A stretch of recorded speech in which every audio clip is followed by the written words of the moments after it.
ಸಮಾವೇಶ ಅಲ್ಲ ಇವತ್ತು ಸಮಾವೇಶ ಇವತ್ತಿಂದು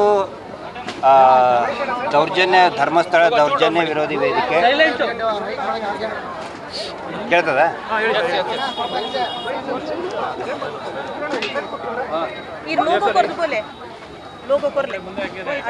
ಧರ್ಮಸ್ಥಳ ದೌರ್ಜನ್ಯ ವಿರೋಧಿ ವೇದಿಕೆಯಿಂದ ಇವತ್ತು ಈ ಒಂದು ಹೋರಾಟದ ಸಭೆಯನ್ನು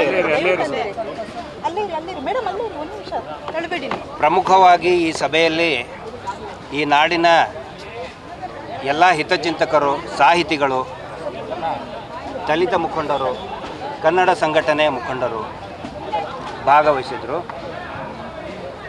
ಆನಂತರ ಈ ಹೋರಾಟಕ್ಕೆ ಯಾರು ನಾನು 100 ಕಾರ್ ಕಳಿಸ್ತೀನಿ 200 ಕಾರ್ ಕಳಿಸ್ತೀನಿ ಅಂತ ಯಾವುದೇ ಶಾಸಕರು ಕರೆ ಕೊಟ್ಟಿರಲಿಲ್ಲ.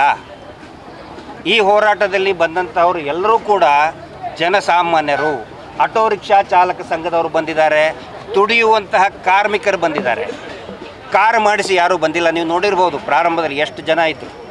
ಇಡೀ ಪೂರ್ತಿ ಫ್ರೀಡಮ್ ಪಾರ್ಕ್ ಇವತ್ತು ತುಂಬಿತ್ತು. ಅಂದರೆ ಇದು ಒಂದು ಹೋರಾಟದ ಶಕ್ತಿ. ಈ ಹೋರಾಟದಲ್ಲಿ ಎಲ್ಲ ವರ್ಗದ ಜನರು ಕೂಡ ಭಾಗಿಯಾಗಿದ್ದರು. ಮತ್ತು ಇನ್ನು ಮುಂದೆ ಈ ಹೋರಾಟ ಈಗ SIT ಏನು ತನಿಖೆ ಮಾಡ್ತಾ ಇದೆ, ಆ SITಗೆ ಇನ್ನೂ ಹೆಚ್ಚಿನ ಸ್ವಾತಂತ್ರ್ಯ, ಇನ್ನೂ ಹೆಚ್ಚಿನ ಶಕ್ತಿಯನ್ನು ಕೊಡಬೇಕು. ಯಾಕಂತ ಹೇಳಿದರೆ ಕಳೆದ ಏನು ಒಂದು 2 ತಿಂಗಳಿನಲ್ಲಿ ತನಿಖೆ ಆಗಿದೆ, ಅನೇಕ ವಿಷಯಗಳು ಗೊತ್ತಾಗಿದೆ. ಹೀಗಾಗಿ SITಗೆ ಒಂದು ಹೆಚ್ಚಿನ ಶಕ್ತಿಯನ್ನು ಕೊಡಬೇಕು. ಮತ್ತು ಧರ್ಮಸ್ಥಳ ದೇವಸ್ಥಾನದ ಟ್ರಸ್ಟಿನ ಸದಸ್ಯರಿಂದ ಏನೇನು ಅದರ ಅಧ್ಯಕ್ಷರಿರ್ಬೋದು, ಅದರ ಡೈರೆಕ್ಟರ್ ಇರ್ಬೋದು, ಅವರಿಂದ ಏನು ತೊಂದರೆ ಆಗಿದೆ, ಏನು ದೌರ್ಜನ್ಯಗಳು ನಡೆದಿದೆ, ಅದಕ್ಕೆ ಸಂಪೂರ್ಣ ವಿರಾಮ ಆಗಬೇಕು. ತಪ್ಪಿತಸ್ಥರಿಗೆ ಗಲ್ಲು ಶಿಕ್ಷೆ ಆಗಬೇಕು ಅನ್ನೋದು ಈ ಒಂದು ಹೋರಾಟದ ಸಮಾವೇಶದ ಉದ್ದೇಶ ಆಗಿದೆ. ಸರಿ, ಈ ಹಿಂದೆ ಸುಪ್ರೀಂ ಕೋರ್ಟಲ್ಲಿ ಒಂದು ಬಾರಿ ಅರ್ಜಿ ಸಲ್ಲಿಕೆ ಆಗಿತ್ತಾ ಈ ವಿಚಾರದ PAಯಲ್ಲಿ? ಏನಾಗಿತ್ತು ಸರ್ ಅಲ್ಲ, ಅದಕ್ಕೆ ಸಂಬಂಧಪಟ್ಟಂತೆ ಅರ್ಜಿ ಅಲ್ಲ ನೋಡಿ, ಇಲ್ಲಿ ಸುಪ್ರೀಂ ಕೋರ್ಟ್ನಲ್ಲಿ PIL it was a public interest litigation.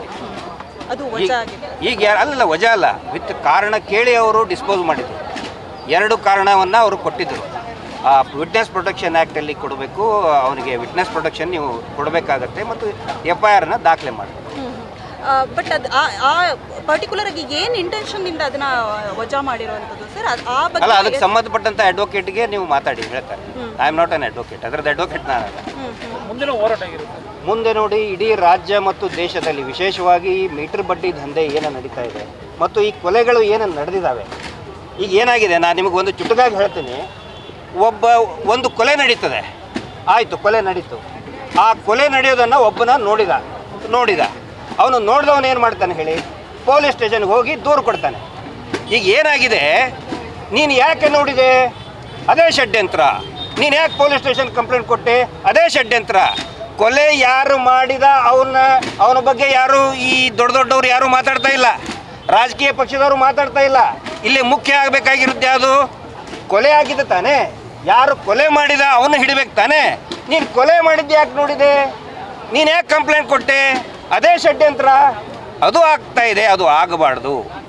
ಹೀಗಾಗಿ ಮುಂದಿನ ದಿನಗಳಲ್ಲಿ ಈ ಹೋರಾಟ ಏನಂತ ಹೇಳಿದರೆ, ಬರೀ ಈ ಒಂದೇ ಪ್ರಕರಣದಲ್ಲಿ ಇದರಿಂದ ನಮ್ಮ ಉದ್ದೇಶ ಇರೋದು, ಸೌಜನ್ಯ ಹೋರಾಟದ ಮೂಲ ಉದ್ದೇಶ ಇರೋದು, ಇಡೀ ರಾಜ್ಯದಲ್ಲಿ ಏನು ಅತ್ಯಾಚಾರಗಳಾಗ್ತಾ ಇದೆ, ಇಡೀ ದೇಶಾದ್ಯಂತ ಪ್ರತಿ 27 ನಿಮಿಷಕ್ಕೆ ಒಂದು ಅತ್ಯಾಚಾರ ಆಗ್ತಾ ಇದೆ. ಇಟ್ ಈಸ್ NCRB ರಿಪೋರ್ಟ್ ಹೇಳುತ್ತೆ, ನ್ಯಾಷನಲ್ ಕ್ರೈಮ್ ರೆಕಾರ್ಡ್ ಬ್ಯೂರೋ ಹೇಳುತ್ತೆ. ಈ ದೇಶದಲ್ಲಿ 27 ನಿಮಿಷಕ್ಕೆ ಒಂದು ಸೆಕ್ಸುವಲ್ ಅಬ್ಯೂಸ್ ಆಗ್ತಾ ಇದೆ. ಅದು ನಿಲ್ಲಬೇಕು. ಸೌಜನ್ಯ ಆ ಹೋರಾಟದ ಪ್ರತೀಕ. ಅದ್ರ ಸಲುವಾಗಿ ಹೋರಾಟ ಮಾಡ್ತಾರೆ. ಇನ್ವೆಸ್ಟಿಗೇಷನ್ ಬಗ್ಗೆ ಏನು ಹೇಳ್ತೀರಾ? ಅಂದರೆ ಹೋರಾಟಗಾರರು ಹೇಳ್ತಾ ಇದ್ರು ಸರಿಯಾಗಿ ಇನ್ವೆಸ್ಟಿಗೇಷನ್ ಆಗ್ತಾ ಇಲ್ಲ, ಸರ್ಕಾರಕ್ಕೆ ಎಚ್ಚರಿಕೆ ಕೊಡ್ತೀವಿ, ಸರಿಯಾಗಿ ನಡೀಬೇಕು, ಕ್ಲೀನ್ ಚಿಟ್ ಕೊಡಬಾರ್ದು ಯಾರಿಗೂ. ನೋಡಿ, ನಾನು 10 ದಿನಗಳ ಕಾಲ ಎನ್ಕ್ವೈರಿಯನ್ನು ಎದುರಿಸಿ ಬಂದಂಥವನು. ನನ್ನ ಅಭಿಪ್ರಾಯದಲ್ಲಿ SITಯ ಏನು ಹಿರಿಯ ಅಧಿಕಾರಿಗಳಿದ್ದಾರೆ, ಕಮಿಟೆಡ್ ಇದ್ದಾರೆ, ಅವರಲ್ಲಿ ಒಂದು ಫೈರ್ ಇದೆ. ಆದರೆ ಅವರಿಗೆ ಅಡ್ಡಗಾಲು ಬರ್ತಾ ಇರೋದು ಈ ರಾಜಕೀಯ ಮುಖಂಡರುಗಳು. ಇಲ್ಲಿ ದೇವಸ್ಥಾನವನ್ನು ತರ್ತಾ ಇದ್ದಾರೆ, ದೇವಸ್ಥಾನಕ್ಕೆ ಅಪಮಾನ ಮಾಡ್ತಾ ಇದ್ದಾರೆ. ಇದು ರಾಜಕೀಯ ಮುಖಂಡರು ಹೇಳ್ತಾ ಇದ್ದಾರೆ ಹೊರತು ದೇವಸ್ಥಾನದ ಭಕ್ತರು ಯಾರೂ ಈ ಮಾತು ಹೇಳ್ತಾ ಇಲ್ಲ. ದೇವಸ್ಥಾನದ ಭಕ್ತರೆಲ್ಲರೂ ನ್ಯಾಯ ಬೇಕು ಅಂತ ಹೇಳ್ತಾ ಇದ್ದಾರೆ. ಹೀಗಾಗಿ ಈ ರಾಜಕೀಯ ಷಡ್ಯಂತ್ರ ಮತ್ತು ಈ ದೇವಸ್ಥಾನದ ಏನು ಮುಖ್ಯಸ್ಥರಿದ್ದಾರೆ ಅವರು ಮಾಡ್ತಾ ಇರೋ ಷಡ್ಯಂತ್ರದಿಂದ SITಗೆ ಹಿನ್ನಡೆ ಆಗ್ತದೆ. ಅದರ್ವೈಸ್ ನನಗೆ ತುಂಬ ನಂಬಿಕೆ ಇದೆ, ಹಿರಿಯ ಅಧಿಕಾರಿಗಳ ಮೇಲೆ ನಂಬಿಕೆ ಇದೆ, ತುಂಬ ಚೆನ್ನಾಗಿ ಅವ್ರು ಮಾಡ್ತಾ ಇದ್ದಾರೆ. ಆದರೆ ನೋಡಿ, ನೀವು ಅವ್ರನ್ನ ತನಿಖೆ ಮಾಡಿ ಅಂತೇಳಿ ಕೈಕಾಲು ಕಟ್ಟಿಬಿಟ್ರೆ, ನೀವು ಹುಲಿ ಅಂತ ಹೇಳಿ ಅವ್ರ ಹಲ್ಲು ಕಿತ್ತು ಅವ್ರ ಉಗುರು ಕಿತ್ತರೆ ನೀನು ಹುಲಿ ಅಂತ ಹೇಳಿದ್ರೆ ಏನು ಬಂತು? ಹಂಗಾಗಬಾರ್ದು. ಸರ್, ತಾವು ಹೋರಾಟದ ಮೇಲೆ ಪ್ರಭಾವ ಬೀರ್ತಾರೆ ರಾಜಕೀಯರು. ಖಂಡಿತ ಬೀಳ್ತಾ ಇದ್ದಾರೆ, ಅದು ಆಗಬಾರ್ದು ಅಂತ ಹೇಳಿ ಇವತ್ತು ಏನಾಯ್ತು, ಚಿನ್ನಯ್ಯ ಬಂದು ಚಿನ್ನಯ್ಯ ಮೇಲೆ FIR ಆಯಿತು. ಇವತ್ತು ಲಾಸ್ಟ್ ಸ್ಟೇಟ್ಮೆಂಟ್ ಆಗ್ತಾ ಇದೆ. ಕಿಮ್ರೋಡಿ ಹೋರಾಟದ ಕಿಮ್ರೋಡಿ ಅವ್ರ ಮೇಲೂ FIR ಮಾಡಿದ್ರು, ಅರೆಸ್ಟ್ ಮಾಡಿದ್ರು, ಇದೆಲ್ಲ ಮಾಡ್ತಾ ಇದ್ದಾರೆ. ಹೀಗಾಗಿ ಯಾವ ಕಡೆ ನೋಡಿ, ತಿಮ್ರೋಡಿ ಅವ್ರನ್ನ ಅರೆಸ್ಟ್ ಮಾಡಿದ್ದು, ಅವ್ರನ್ನ ಗಡೀಪಾರ ಮಾಡಿದ್ದಕ್ಕೂ ಈ ಬುರುಡೆ ಇದೇನು ಉತ್ಖನ ಮಾಡುವುದಕ್ಕೂ ಯಾವುದೇ ಸಂಬಂಧ ಇಲ್ಲ. ಅವರು ಒಂದು ಕನೆಕ್ಟಿವಿಟಿ ಮಾಡ್ತಾ ಇದ್ದಾರೆ. ನೋಡಿ, ಇವ್ರು ಹಿಂಗೆ ಹೇಳಿದ್ರು, ಹಿಂಗೆ ಅರೆಸ್ಟ್ ಮಾಡಿದ್ರು. ನಮ್ಮ ಮೇಲೆ ತಮಗೆ ಗೊತ್ತಿರಲಿ, ಇದುವರೆಗೂ ಕೂಡ ಈ ಪ್ರಕರಣಕ್ಕೆ ಸಂಬಂಧಪಟ್ಟಂತಹ ಯಾವುದೇ FIR ಆಗಿಲ್ಲ. ನಾವು ಆರೋಪಿಗಳಲ್ಲ, ನಾವೇ ಖುದ್ದಾಗಿ ವಿಚಾರಣೆಗೆ ಹೋಗಿದ್ದೀವಿ. ನನ್ನ ಬೇಕಾದ್ರೆ ನಾನು ತೋರಿಸ್ತೀನಿ, ನಾನೇ ಬರೆದಿದ್ದೆ. ನನಗೆ ಗೊತ್ತಿದೆ ಚಿನ್ನಯ್ಯನ ಬಗ್ಗೆ ಅತಿ ಹೆಚ್ಚು ನಾನು ಮಾತಾಡಿದ್ದೆ ನಾನೇ. ಹಿಂಗಾಗಿ ವಿಚಾರಣೆಗೆ ಒಳಪಡಿಸ್ಕೊಂಡಿದ್ದೀವಿ. ಹಿಂಗಾಗಿ ಯಾವುದೇ ಒಂದು ಷಡ್ಯಂತ್ರ ಅವ್ರಿಗೆ ಸಿಕ್ಕಿಲ್ಲ. ಇನ್ನೂ ಬೇಕಾದ್ರೆ ಇನ್ನೂ ಅವಕಾಶ ಇದೆ.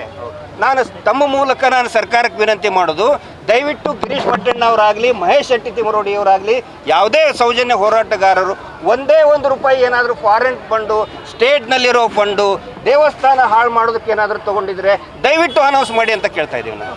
ಸರ್, ತಾವು ತಿಮರೋಡಿ ಅವರು ಈ ಹೋರಾಟದ ನೇತೃತ್ವವನ್ನು ವಹಿಸ್ತಾರೆ. ಮಹೇಶ್ ಶೆಟ್ಟಿ ತಿಮರೋಡಿ ಅವರು, ನಾನಲ್ಲ, ಮಹೇಶ್ ಶೆಟ್ಟಿ ತಿಮರೋಡಿ, ನೀವು ಕೂಡ ನಾನು ಅವರ ಸೇವಕ ಆಗಿದ್ದೇನೆ. ಸೊ ಈಗ ಅಂದ್ರೆ ಸುಪ್ರೀಂ ಕೋರ್ಟ್ ಕೇಸನ್ನ ಈ ಬಗ್ಗೆ ಅವ್ರಿಗೆ ಹೇಳಿರುವಂಥದ್ದು, ಅಲ್ಲಿ ಪ್ರಕ್ರಿಯೆ ಏನಾಯಿತು ಅದೆಲ್ಲವೂ ಕೂಡ ತಮ್ಮ ಗಮನಕ್ಕೆ ಬಂದ ಮೇಲೆ SP ಅವರಿಗೆ ಅಲ್ಲಿನ ನೋಡಿ, ನಿಮಗೆ ಇದ್ರ ಬಗ್ಗೆ ಸರಿಯಾದ ಮಾಹಿತಿ ಇಲ್ಲ, ನನಗೆ ಗೊತ್ತಿದೆ. ಇಲ್ಲ, ಅದು ಏನಾಗಿದೆ ಅಂತ ಹೇಳಿ ಮುಚ್ಚಿಡುವಂಥದ್ದು ಏನಿಲ್ಲ. ಬೆಳ್ತಂಗಡಿ ಕೋರ್ಟಲ್ಲಿ ಕೇಸ್ ಹಾಕ್ತಾರೆ. ಇಲ್ಲ, ಮುಚ್ಚಿಡುವಂಥದ್ದು ಏನ್ರಿ ಇದರಲ್ಲಿ? ಸಾಕಷ್ಟು ಅಲ್ಲಿ ಮಾಧ್ಯಮಗಳಿಗೆ ಎಲ್ಲರಿಗೂ ಗೊತ್ತಿದೆ. ದೆಹಲಿಯಲ್ಲಿ ತಮ್ಮ ಥರ ಎಲ್ಲ ಮಾಧ್ಯಮಗಳು ಕೂಡ ಇದು ಗೊತ್ತಿದೆ. ಆ ನಂತರ ಇದು ತುಂಬ ಕಾನ್ಫಿಡೆನ್ಷಿಯಾಲಿಟಿ ಇರೋದ್ರಿಂದ ದಯವಿಟ್ಟು ಅದನ್ನು ಅರ್ಥ ಮಾಡ್ಕೊಳ್ಳಿ. ಒಬ್ಬ ವ್ಯಕ್ತಿ ಬಂದಿದ್ದಾನೆ, ಅದನ್ನು ನೀವು ಬಹಿರಂಗವಾಗಿ ಹೇಳಿಬಿಟ್ರೆ ಈಗ ಆಗಿದೆಯಲ್ಲ, ಆ ಪರಿಸ್ಥಿತಿ ಆವಾಗಲೇ ಆಗ್ತಿತ್ತು ಅವನಿಗೆ. That is due to confidentiality. ಒಂದು ಏನು ಒಂದು ಕಾನ್ಫಿಡೆನ್ಸ್ ಆಗಿ ಇಡಬೇಕು ಅಂತೇಳಿ ಮಾಡಿದ್ದದನ್ನ, ಗೊತ್ತಾಯ್ತಾ? ಬೇಕು ಅಂತೇಳಿ ಮುಚ್ಚಿಟ್ಟಿಲ್ಲ. ಅರ್ಥ ಆಯ್ತಾ? Hope it is clear. ತಮ್ಮ ಡೌಟ್ ಕ್ಲಿಯರ್ ಮಾಡಿ.